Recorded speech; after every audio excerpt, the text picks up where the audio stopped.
आप सभी का स्वागत है आपके अपने चैनल अस्ट्रो मोदी सर में। आज क्लास 6 हिस्ट्री का चैप्टर 8 पढ़ेंगे।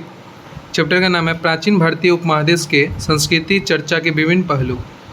तो शिक्षा, साहित्य, विज्ञान और शिल्प के बारे में इसमें पढ़ाया जाएगा। और आगे बुक का क्वेश्चन आंसर सॉल्व कराते हैं, उसके बाद इनसाइड क्वेश्चन आंसर आपको देंगे, उसके बाद लॉन्ग क्वेश्चन। चलिए देखिए, पहला 1 नंबर है, बेमेल शब्द को ढूंढ कर निकाल लो। तो बेमेल का मतलब होता है अलग, जो अलग हो, ऑड हो, तो उसको ढूंढ कर निकालना है। जैसे पहला वो दिया है 1.1 आपका नालंदा, तक्षशिला, वल्लभी, पाटलिपुत्र। तो इसमें आपको अलग कौन सा दिख रहा है? पाटलिपुत्र। क्यों? पाटलिपुत्र राजधानी का नाम है और जितना बच गया है वो आपका शिक्षा केंद्र है। ठीक है। फिर 1.2 है ब्राह्मी, संस्कृति, खरोष्ट, देवनागरी। तो इसका आंसर होगा संस्कृत। क्यों? संस्कृत एक भाषा है और जो ब्राह्मी, खरोष्ट, देवनागरी है वो एक लिपि का नाम है। ठीक है। फिर 1.3 है रत्नावली, मृच्छकटिकम, अर्थशास्त्र, अभिज्ञान शकुंतलम। तो आपका जो इसका आंसर होगा अर्थशास्त्र। क्यों? अर्थशास्त्र और जितना रत्नावली, मृच्छकटिकम, अभिज्ञान शकुंतलम ये एक नाटक का पुस्तक है, लेकिन अर्थशास्त्र एक इकोनॉमिकल पुस्तक है, इसलिए अर्थशास्त्र होगा आंसर। फिर आगे देखिए 2 नंबर देखिए, नीचे दिए गए वाक्यों में कौन सही है एवं गलत है उसे लिखो। तो 2.1 है नालंदा महाविहार में केवल ब्राह्मण छात्र ही पढ़ सकते थे। बिल्कुल गलत है, उसमें कोई भी पढ़ सकता है। फिर है कंब के रामायण में राम को बड़ा दिखाया गया है। बिल्कुल गलत है, कंब के रामायण में। वाग्भट एक चिकित्सक थे, मैंने डॉक्टर थे। हाँ बिल्कुल सही। ठीक है। फिर है 2.4 कुषाण के समय ही गांधार शिल्प का विकास हुआ था। ये भी आंसर सही है। ठीक है। फिर आगे देखिए, फिर 3 का देखिए, स्तंभ मिलाना है। कहो पहला दिया है महाबलीपुरम। तो महाबलीपुरम में क्या है? रथ जैसा मंदिर। क्या होगा? रथ जैसा मंदिर। फिर है गांधार शिल्प रीति। तो ये विकसित हुआ था कब? कुषाण युग में। इसका आंसर होगा कुषाण।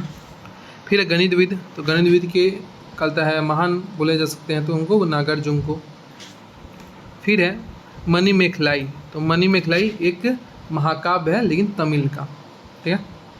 फिर अजंता। तो अजंता जानते ही है, गुफा का चित्र है। तो अजंता गुफा का चित्र है। और ये जो 4 नंबर बचा है, ये आपको बुक का क्वेश्चन आंसर लास्ट में देंगे वीडियो में।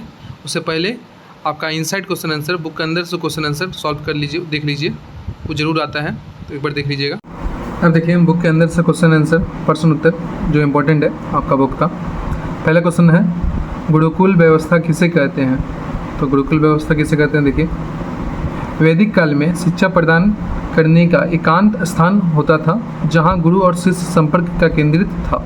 तो वैदिक काल में एक केंद्र हुआ करता था जहां पर सिर्फ शिष्य और कहता है गुरु ही रह सकते हैं, उसे ही गुरुकुल कहते थे। ठीक है। और उसी व्यवस्था को गुरुकुल व्यवस्था कहते हैं। इस तरह से लिख दीजिएगा। फिर है 2 नंबर, गुरुकुल में किस विषय का अध्ययन किया जाता था?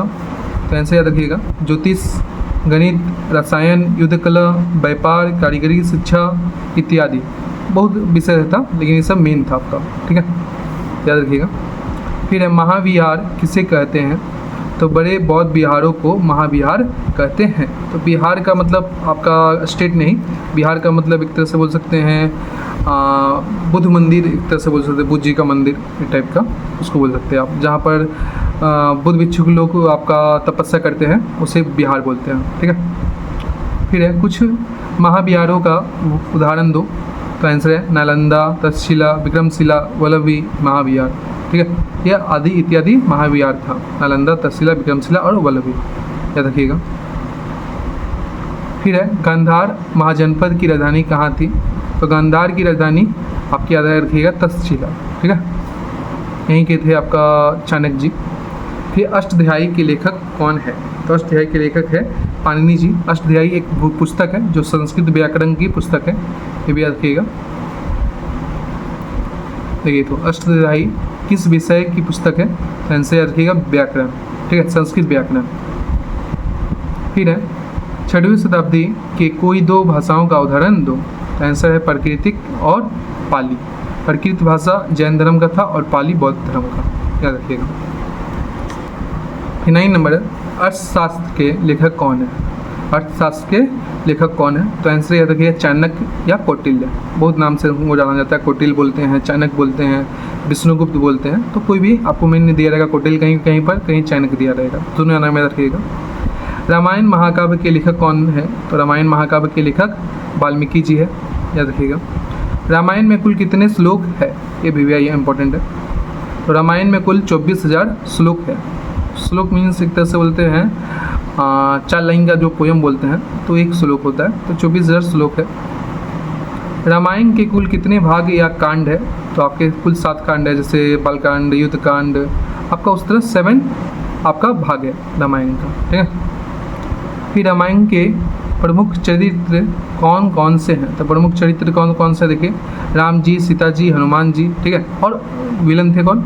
रावण, ये भी याद रखिएगा। फिर है महाभारत के लेखक कौन है? तो महाभारत के लेखक है वेद व्यास जी, ठीक है। उसके बाद देखिए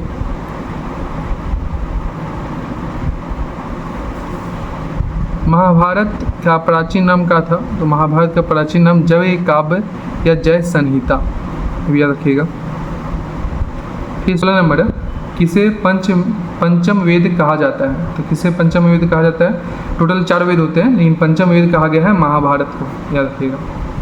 फिर महाभाष्य के लेखक कौन है? तो महाभाष्य के लेखक पतंजलि, याद रखिएगा। पतंजलि आपका रामदेव बाबा का नहीं, पतंजलि एक ऋषि थे, बहुत पुराने। पुराण शब्द का अर्थ क्या है? तो पुराण शब्द का अर्थ होता है पुराना, ठीक है। 19 नंबर है कुछ प्रसिद्ध नाटककार के नाम लिखे हैं। आंसर देख लीजिए, कालिदास सबसे प्रसिद्ध थे, शूद्रक और विशाखादत्त, तो कुछ प्रसिद्ध नाटककार हैं ये लोग 3 जन। फिर है 20 नंबर मिच कटिकम नाटक के लेखक कौन है? तो आंसर याद रखिएगा शूद्रक, ठीक है। मिच कटिकम का मतलब होता है मिट्टी का छोटा गाड़ी, ठीक है, छोटा सा कार, मिट्टी का मतलब छोटा गाड़ी। फिर है 21 नंबर मुद्रा राक्षस के लेखक कौन है? तो मुद्रा राक्षस बीबीआई इंपॉर्टेंट है, आता है, एक बार आया था। तो आंसर इसका याद रखिएगा विशाखादत्त। मुद्रा राक्षस के लेखक कौन है? विशाखादत्त। 22 नंबर है 10 कुमार चरित्र के लेखक कौन है? आंसर याद रखिएगा दंडी। फिर है 23 नंबर एक प्रसिद्ध शल्य चिकित्सक के नाम लिखे। तो शल्य चिकित्सक होता है सर्जरी करने वाला डॉक्टर, ठीक है, सर्जरी करने वाला डॉक्टर। तो आपका फेमस उस समय के थे सुश्रुत, याद रखिएगा। सुश्रुत उस समय के फेमस आपका सर्जरी के डॉक्टर थे। सर्जरी मीन्स जो चीर फाड़ करते हैं उसको बोलते हैं। फिर 24 नंबर है गुप्त काल के प्रसिद्ध वैज्ञानिक के नाम लिखो। तो आंसर याद रखिएगा आर्यभट्ट और वारामिहिर, 2 प्रसिद्ध वैज्ञानिक थे, आर्यभट्ट और वारामिहिर। अब आगे देखिए 25 नंबर है ब्रह्म सिद्धांत और सूर्य सिद्धांत के लेखक कौन है? तो आंसर याद रखिएगा वारामिहिर। फिर है मेहरौली का लौह स्तंभ क्यों प्रसिद्ध है? तो मेहरौली का लौह स्तंभ अभी भी जंग नहीं लगा उसमें, तो क्योंकि मेहरौली का लौह स्तंभ प्रसिद्ध है क्योंकि आज तक उस स्तंभ में जंग नहीं लगा है। इस तरह बना के लिखिएगा। एक गणितविद के नाम लिखो, गणित के विद्वान। तो याद रखिएगा नागार्जुन। चरक संहिता के लेखक कौन है? तो चरक संहिता के लेखक चरक जी है, ठीक है। अब बुक का लॉन्ग क्वेश्चन है, आपको ऊपर दिखाई दे रहा होगा, बुक का लॉन्ग क्वेश्चन है, ठीक है। बुक का लॉन्ग क्वेश्चन अपना भाषा में लिखे हैं, जो देख लीजिएगा। आप उसको खुद से आप पढ़िएगा, उसके बाद खुद से लिखिएगा, कोशिश करिएगा। ये पहला क्वेश्चन है प्राचीन काल में बौद्ध शिक्षा और आज की शिक्षा में असमानता में का सेम है और असमानता का अलग है, दोनों के बारे में लिखना है आपको, ठीक है। तो देखिए आंसर दिया गया है प्राचीन काल में शिक्षा के लिए एक विशेष केंद्र होता था जिसे गुरुकुल कहते थे, ठीक है। और आज के समय में शिक्षा के लिए एक विशेष केंद्र होता है जिसे विद्यालय कहते हैं, या थे होगा, ठीक है। तो आज के समय में भी एक विशेष केंद्र होता है जिसे विद्यालय कहते हैं, परंतु गुरुकुल में रहकर ही ज्ञान की प्राप्ति होती थी, लेकिन विद्यालय में रहना आवश्यक नहीं है। तो पहले गुरुकुल में रहकर ही टीचर एक साथ रहते थे, टीचर और शिष्य स्टूडेंट, और वहीं पर प्राप्ति होती थी ज्ञान की। लेकिन विद्यालय में आपको ज़रूरी नहीं है, स्कूल में आपका टीचर भी बाहर से आते हैं, स्टूडेंट भी बाहर से आते हैं, फिर चल जाते हैं उस प्रकार। फिर वैदिक शिक्षा में मनुष्य का चरित्र निर्माण में विशेष ध्यान देता था। जो पहले प्राचीन काल की शिक्षा थी उसमें मेन था मनुष्य का चरित्र का निर्माण होना, लेकिन आज परंतु आधुनिक शिक्षा में मनुष्य के चरित्र निर्माण पर ध्यान नहीं दिया जाता है। लेकिन अभी के समय में आपको आधुनिक शिक्षा में मनुष्य के चरित्र मीन्स जो बच्चे हैं उनका चरित्र निर्माण की जगह बोलते हैं किसी तरह नौकरी पाओ, मेन होता है फोकस आपका नौकरी पाने में या आपका कुछ व्यापार करने में मेन फोकस होता है, लेकिन चरित्र का निर्माण बिल्कुल ना के बराबर होता है। इसी प्रकार आप बोल सकते हैं। इस प्रकार आपका घर में भी इसके कारण कई बालक लोग अपने माता पिता का इज्जत नहीं करते हैं, ठीक है ना, स्कूल में। ठीक है, प्राचीन काल में अन्य विषयों के साथ युद्ध कला और कई खेलकूद को भी सिखाया जाता था, परंतु आज के समय में ओनली क्या बोलते हैं सिर्फ विषय जो आपको एग्जाम में आने वाला है वही, और खेल कूद या युद्ध कला के बारे में बिल्कुल नहीं। ठीक है, इस तरह बड़ा करके आप बना सकते हैं और बड़ा कर सकते हैं आप जो आपको आता है। जैसे वहाँ पर टीचर और शिष्य एक साथ रहते थे लेकिन विद्यालय में बिल्कुल नहीं, उस प्रकार को बड़ा करके बनाना है। ठीक है, फिर है 2 नंबर, चरक संहिता के आदर्श अस्पताल कैसा होगा वह कहा गया है। आपके इस अनुसार एक अच्छा अस्पताल कैसा होना चाहिए लिखो। ठीक है, चलिए देखते हैं। एक आदर्श अस्पताल में कई सारे गुण होने चाहिए। जैसे पहला नंबर दिया, अस्पताल की इमारत मजबूत और सुरक्षित होनी चाहिए। मजबूत होगी तभी तो भूकंप से बच सकता है, और सुरक्षित होगी आग ना लगे, इसलिए सुरक्षित भी होने चाहिए। दूसरा नंबर है, अस्पताल में हमेशा साफ सफाई होनी चाहिए, तो हमेशा नित्य दिन आपको साफ सफाई होना आवश्यक है। तीसरा नंबर है, अस्पताल के डॉक्टर और नर्स अच्छे स्वभाव के और अनुभवी होने चाहिए। तो अस्पताल के डॉक्टर या नर्स अच्छे स्वभाव के नहीं होंगे, से अनुभवी होंगे तो काम नहीं चलेगा ना। अच्छे भी स्वभाव के भी होने चाहिए और अनुभवी भी होने चाहिए। ठीक है, फिर अस्पताल में गरीब अमीर का भेदभाव नहीं होना चाहिए। तो आपका अस्पताल में आगे बोलिएगा गरीब का एक्सीडेंट हुआ है, आगे अमीर को लेंगे गरीब को नहीं लेंगे, ऐसा भेदभाव हो रहा है तो अस्पताल उसको कहा नहीं जाएगा, उसको एक तरह से व्यापार का केंद्र कहा जा सकता है।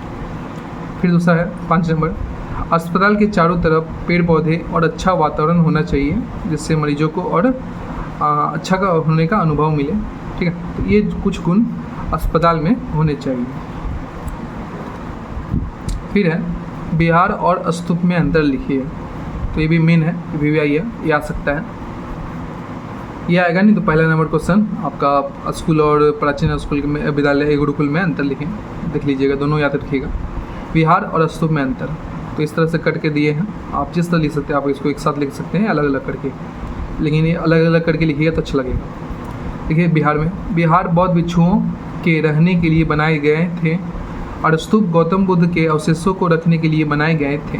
ठीक है, फिर विहार का अर्थ बौद्ध मठ होता है, स्तूप का अर्थ होता है स्मृति का टीला, स्मृतियों का टीला। फिर 3 नंबर, विहारों का निर्माण भिक्षुओं के निवास और अध्ययन के लिए किया जाता था, लेकिन स्तूप का निर्माण किसी महान भिक्षुक के स्मृतियों को बचाने के लिए किया जाता था। ये आपका क्वेश्चन है, कुछ इंपॉर्टेंट क्वेश्चन है, इस तरह अपना भाषा में लिखे। आपको अगर ये वीडियो अच्छी लगे तो लाइक सब्सक्राइब और कमेंट करें, और दूसरे चैप्टर पर वीडियो चाहते हैं तो कमेंट करके बताइए, और अपने दोस्तों के साथ जरूर से जरूर शेयर करें।